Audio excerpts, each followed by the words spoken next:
They built a metropolis of stone, fortified ramparts that stretched for miles, 80 ballcourts echoing with phantom shouts, streets carved like arteries through a living being. By day, Cantona thrived, traders haggling over obsidian blades, children scampering through sunlit plazas, priests casting stones at the sun atop step pyramids. By night, the city pulsed with lantern light and ritual drums. And then, one morning around 1000 CE, Cantona lay silent. No ash-layered terraces, no charred ruins, no shattered remnants of siege. Nothing but empty homes, abandoned hearths, and walls that guarded nothing but memory. Perched high above the Tlaxcala Valley, Cantona's stone dwellings, over 2,000 strong, once sheltered a civilization as grand as any in Mesoamerica. Archaeologists still puzzle over who drew its blueprints or what drove its people from hearth and home without a trace. Some whisper of a sudden epidemic, unseen and unfelt until it claimed every life in its path. Others speculate internal strife, a collapse of faith or resources so swift the city emptied in a single night. Yet every theory falters beneath the facts. No mass graves, no burned-out towers, no graffiti of desperation. Only the eerie perfection of walls intact, as if erected to defend nothing, half a world away. And centuries later, another enigma unfolded under a harsher sky. In March 1920, 6 men of the U.S. Indian Service embarked on a routine mission to deliver supplies to remote Alaskan villages trapped by winter's long breath. Their canoe glided through icy dawn, slicing the mist above the Tanana River. Sleds bristled with gear. Provisions were stowed. And then the river swallowed them whole. When search parties finally reached their last known camp, they found sleds still lashed, food caches untouched, and one solitary boot half buried in the snow. Its partner gone. No footprints beyond that frozen footprint. No bodies pulled from the depths. No sign of struggle. Only the river's cold hush. An entire city empty. 6 men vanished.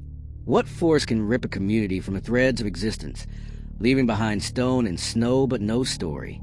In Cantona, LiDAR scans now reveal hidden plazas beneath centuries of overgrowth. Satellite imagery teases ancient canals still faintly glowing under dense brush. In Alaska, Sonar sweeps the riverbed and DNA tests swirl through family trees in search of descendants' names. Yet the ghosts remain silent. Imagine standing before Cantona's crumbling ballcourt at dusk. The sun dips behind distant hills, painting the sky in bruised purples. You feel the weight of thousands who once laughed, argued, worshipped here, all vanished. You sense their absence as a presence, a gathering of eyes you can't see, memories you can't touch. Then, picture the Tanana under northern lights, rippling greens dancing over ice-clad pines, the river's dark current whispering impossible secrets. You reach for the boot, find nothing but snow where a man once stood. You peer into the frozen canoe and see silences deeper than the water.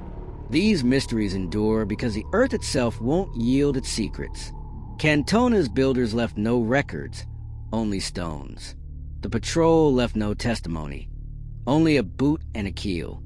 Each unearthed artifact teases a clue, then slips back into obscurity. We chase those clues, carbon dates that place foundation walls, sonar pings that flicker against submerged timbers, hoping to stitch together a narrative that might explain the inexplicable. But every answer bursts new questions. Who ordered Cantona's stones into sacred shapes? What drove those men into the wilderness they could not survive? Were their demises a result of chance, of nature's hidden hand, or of darker impulses beyond human reckoning? Between the terraces and the tundra lies a shared darkness, the disappearance of presence, the erasure of lives.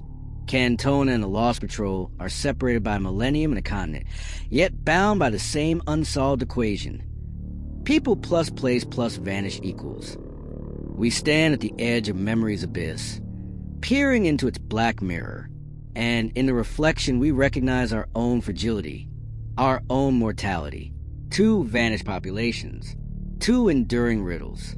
One silent question that echoes through stone and ice. When the earth acclaims its stories, who will speak for the lost? Who will dare to piece together the fragments of vanished worlds, to give voice to the quiet that remains?